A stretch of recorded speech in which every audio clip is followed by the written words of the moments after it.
তো প্রিয় দর্শক, আসুন শুরুতে জেনে নেব আজকের আবহাওয়া সকাল থেকে কেমন থাকবে এবং সারাদিন কোথায় কেমন থাকবে, কোথায় কোথায় ভারী বৃষ্টি, কোন কোন জেলায় হালকা থেকে মাঝারি বৃষ্টি, আর কোথায় কোথায় দমকা হাওয়া বয়ে যাওয়ার সম্ভাবনা রয়েছে। চিত্রে আমরা দেখতে পাচ্ছি আবহাওয়া দপ্তর সূত্রের খবর অনুযায়ী আবার এক দুর্যোগপূর্ণ আবহাওয়া সৃষ্টির সম্ভাবনা রয়েছে। উপকূলবর্তী জেলাগুলোতে আবার এক নতুন করে দুর্যোগ হতে পারে এবং বঙ্গোপসাগরে নতুন করে এক ঘূর্ণাবর্ত সৃষ্টির আশঙ্কা প্রকাশ করল আবহাওয়া দপ্তর।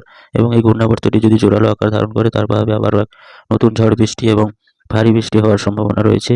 তার প্রভাবে আবার উপকূলবর্তী জেলাগুলোতে নতুন করে আছড়ে পড়তে পারে ঘূর্ণিঝড়। তবে আজকে সারাদিন এর প্রভাব কতটা পড়বে পশ্চিমবঙ্গের বিভিন্ন জেলাগুলোতে, পশ্চিমবঙ্গের বিভিন্ন উপকূলবর্তী যেমন কলকাতা এবং তার পার্শ্ববর্তী জেলা উত্তর চব্বিশ পরগনা, দক্ষিণ চব্বিশ পরগনা এবং পূর্ব দুই মেদিনীপুর, হলদিয়া, এইসব জেলাগুলোতে আমরা দেখতে পাচ্ছি আজকে উত্তরে শীতল বাতাস ক্রমশ প্রবেশ করতে থাকবে, যার প্রভাবে জাঁকিয়ে ঠান্ডা পড়ার একটা সম্ভাবনা রয়েছে। আরামবাগ, চন্দননগর এবং বর্ধমান, শান্তিপুর, কাটোয়া, এছাড়া উত্তর চব্বিশ পরগনা, দক্ষিণ চব্বিশ পরগনা, মালদা, মুর্শিদাবাদ, এইসব জেলাগুলোতে আজকে দেখতে পাচ্ছি সকাল থেকে কুয়াশাচ্ছন্ন আবহাওয়া থাকবে এবং বেলা বাড়ার সঙ্গে সঙ্গে জাঁকিয়ে ঠান্ডা পড়ার একটা সম্ভাবনা রয়েছে। উত্তরবঙ্গের বিভিন্ন জেলাগুলোতে যেমন গ্যাংটক, শিলিগুড়ি, আলিপুরদুয়ার, এছাড়া উত্তর চব্বিশ পরগনা, দক্ষিণ চব্বিশ পরগনা এবং বিভিন্ন জেলাগুলোতে আজকে দেখতে পাচ্ছি পশ্চিমবঙ্গের উত্তরবঙ্গ সহ দক্ষিণবঙ্গের বিভিন্ন জেলাগুলোতে জাঁকিয়ে ঠান্ডা পড়ার একটা সম্ভাবনা জারি করল আবহাওয়া দপ্তর।